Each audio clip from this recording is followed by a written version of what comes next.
ایک کا تو میرے خیال سے نام سامنے بھی آ گیا ہے 18 میں سے، کیونکہ ابھی نون لیگ کے جو 18 سینیٹرز ہیں ان میں سے ایک کا نام تو سامنے بھی آ گیا. انہوں نے کہا ہے کہ وہ پی ڈی ایم کو ووٹ نہیں دیں. نہیں، یہ بالکل صحیح کہہ رہے ہیں آپ. یہ آپ کو دیکھیں گے کہ جب الیکشن ہوگا تو صادق سنجرانی جو ہے وہ واضح اکثریت سے، جو بظاہر حالات لگ رہے ہیں، وہ جیت جائیں گے. لیکن جو سلمان سب سے افسوسناک بات ہے وہ یہ ہے کہ یہ پی ڈی ایم کے قائدین جو کہہ رہے تھے کہ جی یہ خفیہ ووٹنگ نہیں ہونی چاہیے، اور یہ لوگوں نے جو ووٹ دیا یوسف رضا گیلانی کو، یہ جمہوریت کا حسن ہے. الیکشن کمیشن نے بھی بیان دے دیا تھا. تو اب اسی خفیہ ووٹنگ کے ذریعے اگر جبکہ پی ڈی ایم کے پاس اکثریت بھی نہیں ہے، صادق سنجرانی جیت جاتے ہیں تو وہ کہتے ہیں کہ جی یہ الیکشن ہی کیوں لڑ رہے ہیں. مریم نواز صاحبہ فرماتی ہیں کہ جب حکومت کے پاس اکثریت نہیں ہے تو یہ الیکشن کیوں لڑ رہے ہیں.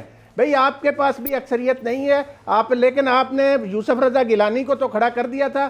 آپ کے پاس کوئی، یعنی یہ منافقت اور دوگلا پن جو سیاستدانوں کا ہے، اس سے عوام جمہوریت سے متنفر ہو رہے ہیں. یہ جس طریقے سے آپ دیکھیں نا الیکشن کمیشن میں جو کاروائی ہوئی، تو اپنے پہ بات آتی ہے نا تو سر وہ حسن تھوڑا سا خراب سا ہو جاتا ہے، اس پہ تھوڑا قدغن سا لگ جاتی ہے. قاضی صاحب بھی ہمارے ساتھ موجود ہیں. قاضی صاحب یہ بتائیے گا نون لیگ واویلا کس چیز کا کر رہی ہے؟ سب سے زیادہ متاثر تو یوسف رضا گیلانی ہوں گے، وہی الیکشن لڑ رہے ہیں. پی ڈی ایم کے وہ مشترکہ امیدوار ہیں، وہی ہاریں گے. انہی کا نام استعمال ہوگا اگر وہ ہار جاتے ہیں، اور انہی کو سب سے زیادہ متاثر ہونا بھی چاہیے کیونکہ وہی سامنے کھڑے ہیں. تو وہ تو کہہ رہے ہیں کچھ بھی نہیں ہے، سب کچھ نارمل ہے. اور بظاہر ان کی پریس کانفرنس یا گفتگو دیکھیں کافی چل نظر آ رہا ہے. کہہ رہے ہیں سب کچھ نارمل ہے. تو نون لیگ کو ایسی کیا پریشانی ہو رہی ہے؟ لیکن نون لیگ کا نا سنگل ڈائمینشنل جو ہے وہ معاملہ ہے. اس کا پرابلم اس کا یہ ہے کہ آج کی جو ڈیپ سٹیٹ ہے یا جو اسٹیبلشمنٹ ہے وہ کسی قسم کی ان کو مدد فراہم یا کسی کو مدد فراہم کرنے کی اس سے وہ گریز کر رہے ہیں. یا کم از کم ان کو تو بالکل وہ ماضی میں جس طریقے سے ہم جانتے ہیں کہ یہاں پہ کل شیخ رشید صاحب ہمارے ایک پروگرام میں جو انہوں نے بیان دیا ہے کہ مسلم لیگ نون کے ٹکٹ کون بانٹا کرتا تھا اور کس ادارے کا ہیڈ بانٹا کرتا تھا، میں اس کی تفصیل میں نہیں جانا چاہتا. تو ان کا واویلا صرف ایک ہے، اور وہ یہ ہے کہ جو ہمیں واک اوور ملتا رہا اپنی تاریخ بننے کے بعد، اور پھر جو ایک کہانی ہم نے دیکھی کہ واقعات وہ نہیں مل رہا. مسئلہ یہ نہیں ہے کہ وہ یہ نہیں کہتے کہ آپ غیر جانبدار ہو جائیں. وہ یہ کہتے ہیں کہ جس طریقے سے پہلے آپ نے ہمارے لیے حالات سازگار کیے، ابھی آپ نکلوا لیں. میرے ساتھ استزادہ صاحب پچھلے دنوں پروگرام میں تھے تو انہوں نے کہا کہ جو 2013 کے الیکشن میں جب انہوں نے اپنے کھولے 112 جو لفافے کھولے تو اس میں اخبار بھرے ہوئے کہ پہلے نمبر پہ مسلم لیگ نون کو 900 ووٹوں سے جیت لیتی ہے، اور پی ٹی آئی کی، یہ ان کو میں کوٹ کر رہا ہوں وربیٹم.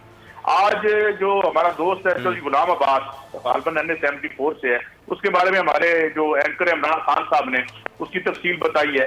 تو یہ ایک بڑا الیبوریٹ دھاندلی کا ایک سلسلہ چل رہا تھا، وہ ہو نہیں رہا. یا کم از کم یوں کہہ لیں سیفر سائڈ کے مسلم لیگ نون کے تو حق میں نہیں ہو رہا، کیونکہ جس طریقے سے تو واویلا یہ ہے اور کوئی واویلا نہیں. نہ کوئی جمہوریت کا مسئلہ ہے، نہ جمہوریت کون سی ہے یار، خاندانی اقتدار ہوتے ہیں. ادھر زرداری صاحب کی اولاد کا جو ہے وہ اب اقتدار ہے، ادھر میاں صاحب کی اولاد کی، تو کون سا کوئی یہ ہے سنگل ڈائمنشن. کل کس کو جیتتا ہوا دیکھ رہے ہیں آپ کی نظر میں؟ آپ کا تجزیہ کیا ہے؟ کل کون جیت رہا ہے پھر، سنجرانی یا گیلانی؟ دیکھو میرے دوست یہ بڑے اندر کی خبریں جانتے ہیں، میں تو باہر کی خبروں کا آدمی ہوں. سوال یہ ہے کہ میں اس لیے کوئی پریڈکشن نہیں دینا چاہتا کہ یہ سٹاک ایکسچینج کا کوئی پتہ نہیں کس کے بھاؤ بڑھ جائیں کس کے گر جائیں. تو جب یہ دھندا ہو کیا بات ہے سر، کیا بات ہے. چلیں شہباز احمد بھی ہمارے ساتھ موجود ہیں. ہمارے پاس بیسٹ فگرز ہوں گے کیونکہ کچھ قیاس آرائیاں ہوں گی کہ 47 نمبر حکومت کے پاس ہیں اور 49 نمبرز اپوزیشن کے پاس ہیں. ان سے پوچھتے ہیں کہ اصل نمبر گیم ہے کیا. شہباز صاحب بہت شکریہ آپ کے وقت کا. یہ بتائیے گا کیا نمبر گیم چل رہا ہے اس وقت؟ کہا جا رہا ہے کہ 47 to 48 یہ حکومت کے پاس ہیں، 49 کے قریب اپوزیشن کے پاس ہیں، ایسا ہی ہے؟ سلمان اس وقت جو 100 کا ایوان ہے اس میں سے آپ اسحاق ڈار کو آؤٹ کر دیں تو 99 کا ایوان ہو جاتا ہے، اور جماعت اسلامی غیر جانبدار ہے تو یہ ایوان ہو گیا 98 کا. اب 98 کے ایوان لوگ تو 27 ہو گئی ہیں. بلوچستان عوامی پارٹی 12 ہیں، 39 انڈیپینڈنٹ 4 ہیں جس میں چاروں کے چاروں فاٹا سے ہیں انکلوڈنگ جو ان کے ڈپٹی چیئرمین کے کینڈیڈیٹ ہیں 43. ایم کیو ایم کی 3 نشستیں ہیں 46. پی ایم ایل کیو کی ایک ہے کامل علی آغا 47 اور ایک پی ایم ایل ایف کی، اس وقت وہ پی ایم ایل ایف کی تھے ظہور صاحب جو کہ اب جی ڈی ہوگی. تو یہ تعداد بنتی ہے 48. اگر ہم اپوزیشن کی دیکھیں تو پیپلز پارٹی 21 کے ساتھ، کیونکہ ان میں 20 سے شمیمہ افریدی شامل ہوئے ہیں تو 21 ہو گئی ہے. پی ایم ایل این کی 18 ہے، جے یو آئی ایف کی 5 ہیں، بی این پی مینگل کی 1، اے این پی کی 2، پی کے میپ کی 2 اور نیشنل پارٹی کی 2. تو اس وقت تعداد جو ہے وہ 48 اور 50 کی ہے. لیکن اس میں جو سب سے امپورٹنٹ فگر جو میں آپ کو بتاؤں, دلاور خان مسلم لیگ نون کے سینیٹر ہیں, جنہوں نے ان کے بارے میں کہا تھا مبینہ طور پہ انہوں نے جو گزشتہ الیکشن میں ووٹ صادق سنجرانی کو دیا تھا, اور اس بار جو مسلم لیگ نون کا عشائیہ تھا سینیٹرز کا, جس میں مریم اورنگزیب نے بلایا تو اس میں انہوں نے شرکت نہیں کی, ابھی وہ مسلسل رابطے میں نہیں ہے. تو اگر ہم دلاور خان کو بالفرض اس طرف کر لیں تو یہ تعداد ہو گئی ہے 49. اور اس میں ابھی جو سب سے امپورٹنٹ بات وہ یہ ہے کہ جو عوامی نیشنل پارٹی جو کہ وفاق میں اپوزیشن میں ہے لیکن بلوچستان میں حکومت میں ہے, اور وہ بلوچستان عوامی پارٹی یعنی کہ صادق سنجرانی کی مرضی سے, جتنے بلوچستان کے جتنے 12 سینیٹرز ہیں وہ صادق سنجرانی صاحب کی مرضی سے آئے ہیں, یعنی کہ اس میں ان کا بڑا رول ہے, وہ چاہے اپوزیشن کے یا گورنمنٹ کے ہیں, تو وہ ان کے ووٹ ان کو لازمی پڑیں گے. تو اگر اس حساب سے اگر ہم دیکھیں تو صادق سنجرانی, کیونکہ گزشتہ ہمارے جو تجزیے تھے وہ غلط ہوئے تھے کہ حفیظ شیخ جیت جائیں گے, لیکن اس بار جو نظر آ رہا ہے صادق سنجرانی 50+ مجھے نظر آ رہے ہیں, کیونکہ اس میں عوامی نیشنل پارٹی صادق سنجرانی کو ووٹ دے گی, اور اس کے علاوہ جو پی کے میپ ہے ان کے بارے میں بھی کہا جا رہا ہے کہ شاید وہ بھی صادق سنجرانی کو ووٹ دیں گے. لیکن جس طرح رانا صاحب نے ایک بڑی پیاری بات کی تھی, مسلم لیگ نون کے 13 سینیٹرز ہیں جو کہ آزاد لڑے تھے, یعنی کہ اس وقت 3 ووٹ ہو گیا نا, این پی کے 2 گئے, اور جو آپ باپ کی بات کر رہے ہیں وہ 1 ہو گیا. میں ٹیکنیکل بات آپ کو بتا رہا ہوں کہ وہ جو 2018 میں مسلم لیگ نون کے جو سپریم کورٹ کا فیصلہ آ گیا تھا, وہ نون لیگ کی ٹکٹ پہ الیکشن نہیں لڑے تھے, وہ آزاد حیثیت میں لڑے تھے. تو وہ اگر ان 13 سینیٹرز میں سے کوئی 3-4 پھر جائے, بالکل وہ 13 سینیٹرز ہیں, اور نون لیگ اس وقت 5 سینیٹرز کے ساتھ ایوان بالا میں جو اب 5 سینیٹرز کے یہاں پر بنے ہیں. تو اس حساب سے تعداد دیکھی جائے تو صادق سنجرانی کا پلڑا بھاری نظر آ رہا ہے, جبکہ جو مرزا افریدی ہیں جو ڈپٹی کے امیدوار ہیں ڈپٹی چیئرمین کے لیے, ان کی اگر پوزیشن دیکھی جائے تو وہ فاٹا کے ہیں, آزاد منتخب ہوئے تھے 2018 میں, اس کے بعد وہ تحریک انصاف میں شامل ہو گئے تھے, تو ان کو جو ہے فاٹا کے ارکان کی حمایت حاصل ہے, اس کے علاوہ جو حکومت اور اتحادی ارکان کی حمایت حاصل ہے. ویسے پتہ تو یہ 17-18 گھنٹے بعد چل جائے کون جیتے گا, ڈو اینڈ ڈائی گیم ہے, لیکن اس وقت اگر دیکھا جائے تو برابر پوزیشن ہے, اور حکومت یہ کوشش کر رہی ہے کہ رابطے ہیں ان کے اپوزیشن سے. جس طرح صادق سنجرانی صاحب نے 3 سال ایوان چلایا ہے تو اپوزیشن ارکان بھی اس کے معترف ہیں.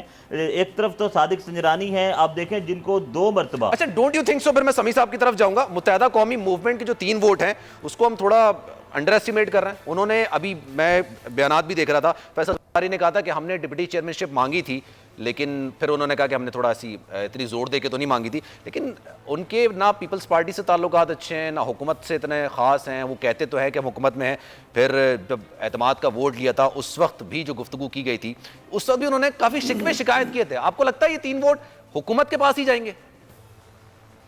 شہباز صاحب اچھا مجھ سے پوچھ رہے ہیں, میں سمیع صاحب سے پوچھ رہے ہیں. اچھا وہ جی جو ایم کیو ایم کے 3 ووٹ ہیں, دیکھیں ایم کیو ایم جو ہے انہوں نے آج جو وزیر اعظم کا دورانہ تھا اس میں صرف 1 رکن انہوں نے شرکت کی تھی. اس کی وجہ یہ ہے کہ فیصل سبزواری جو کہ نو منتخب سینیٹر ہیں وہ آ کے ملے تھے. فروغ نسیم ملک سے باہر, ان کے بارے میں کہا جا رہا ہے کہ وہ کل صبح پاکستان پہنچ جائیں گے. اور تیسری جو خالدہ عتیب ہیں وہ جو کہ عدت میں تھی, اور اب بتایا جا رہا ہے کہ شرعی طور پہ انہوں نے کوئی فتویٰ لے لیا ہے, اور وہ جو ان کا یہ فرض ہے کہ وہ کل ایوان میں جو ہے حلف بھی اٹھائیں گے, اس کے بعد ووٹ بھی کاسٹ کریں گی. ایم کیو ایم نے خواہش کا اظہار کیا تھا فیصل سبزواری سے, میں نے سوال بھی کیا تھا, لیکن انہوں نے ہمیشہ کی طرح یہ کہا دی فیصلہ رابطہ کمیٹی کرے گی ہم سے, لیکن ہم چونکہ حکومت کے اتحادی ہیں تو ہم باؤنڈ بھی ہیں ان کو ووٹ دینے کے. ایم کیو ایم کے جو 3 ووٹ ہیں وہ بڑے امپورٹنس کے حامل ہیں, کیونکہ اگر 3 ایم کیو ایم ووٹ ادھر چلے جاتے ہیں تو یقینی طور پہ حکومتی اتحاد اس کے لیے پرابلمس کریٹ ہو سکتی ہیں. لیکن اسی طرح دوسری جس طرح میں نے آپ کو بتایا ہے کہ آپ صرف یہ دیکھیں کہ صادق سنجرانی 2018 میں پیپلز پارٹی کے بھی کینڈیڈیٹ تھے. اس وقت مجھے یاد ہے کہ آج کے دن ہی بلاول بھٹو نے اسی وقت پریس کانفرنس کر کے صادق سنجرانی کو اناؤنس کیا تھا کہ یہ ہمارے کینڈیڈیٹ ہیں, کیونکہ اس وقت سارے مسلم لیگ نون کے خلاف تھے, عمران خان بھی ان کے ساتھ تھے, سلیم باڈی والا ڈپٹی چیئرمین بنے تھے آج کے دن ہی, میں آپ کو بتا رہا ہوں. لیکن اب اس کے بعد جب ان کے خلاف تحریک عدم اعتماد آئی تھی تو آپ یہ دیکھیں صادق سنجرانی وہ شخصیت ہیں جن کے خلاف ایک بار جب انہوں نے ایکشن لڑا وہ, اور ایک بار جو تحریک عدم اعتماد ان کے خلاف آئی, اس دونوں میں ان کے پاس فگر کم تھا, لیکن وہ جو ہے وہ الیکٹ ہوئے تھے. سبسکرائب کریں اور بیل دبائیں تاکہ کوئی خبر رہ نہ جائے.